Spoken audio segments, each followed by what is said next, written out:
Joining us right now, the chairman of the Lubbock County Republican Party, Steve Evans.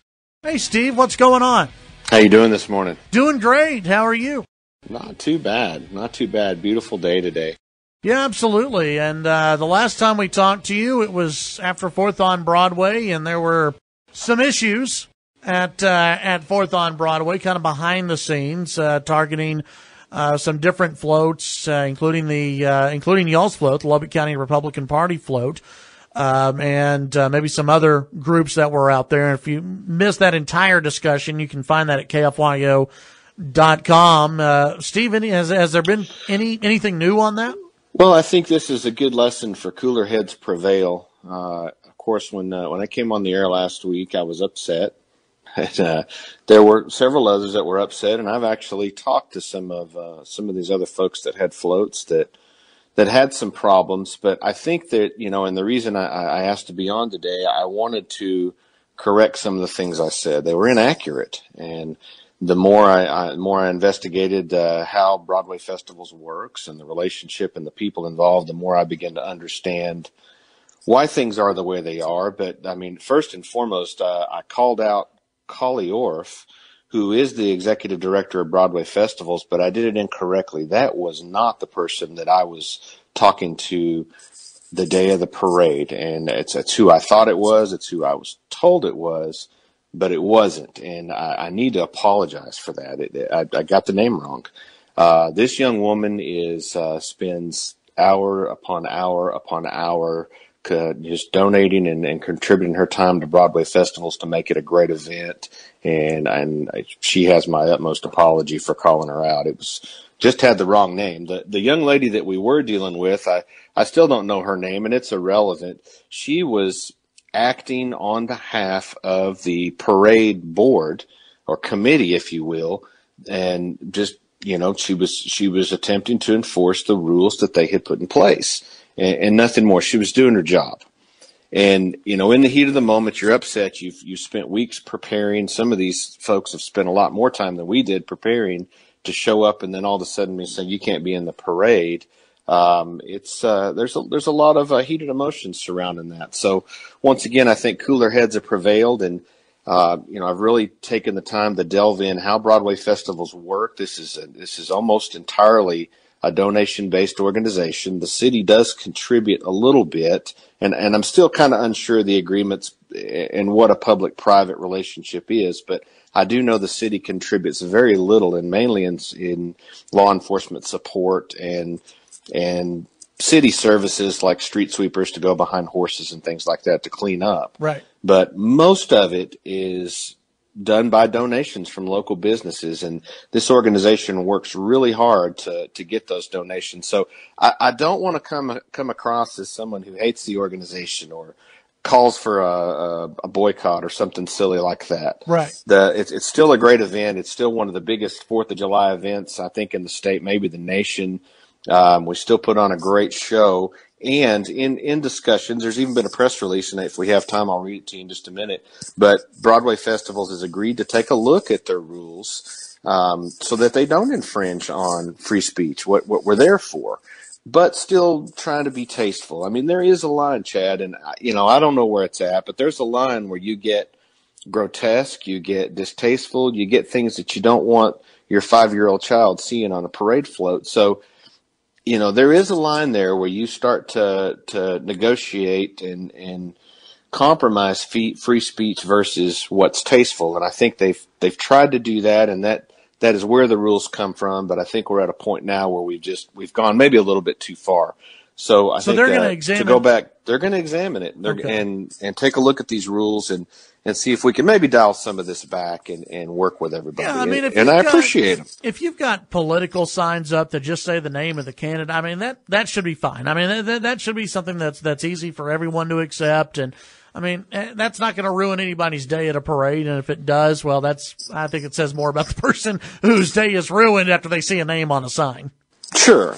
So, I mean, I do understand the rules, and, we entered into an agreement, if you will, with Broadway festivals for them to allow us to be in the parade. We paid our fee, but it is a semi-private event. They do have the right to say this is going to be the rules. If you want to participate, abide by the rules. If you don't participate. But I think what we need more clarification on the rules, and we just need a better system for engaging the floats and dealing with enforcement of the rules day of parade, and they're willing to look at that. I don't know how much time we have before break, but there was a press release that was issued by Broadway Festivals, and I'll read it to you real quick. Broadway Festivals regrets the incident involving several floats and what is or is not an acceptable display in the context of a family festival. It's reasonable. The parade official was acting to enforce what she believed to be the standards set by the committee for the parade.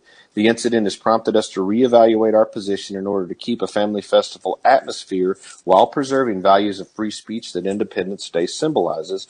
We apologize for having left any other impression and ask your indulgence and cooperation in keeping the 4th on Broadway the great festival this community has made it. Warmest regards, the chair/president of Broadway Festivals, Don Caldwell. And I very much appreciated his press release. And as I get to learn more and more about this organization, it's one I want to support. It's one I want to help out and hope that we can move forward. And, I'll stand right there beside the Democrats and champion their right to put their signs up. And I hate to even say it on the air, Chad, but I'll stand next to the LGBT people and champion their right to their free speech, even though I don't agree with them and don't like anything they represent. But I'm confident that this matter's put to bed, and I hope that the other, and I've tried to reach out to some of the others that I've talked to that had issues, are confident that this is going to be addressed in the future. And regardless of where the rules wind up, I do believe that we'll understand more what those lines are and why they're in place long before we show up on parade day with something that's unacceptable. Yeah.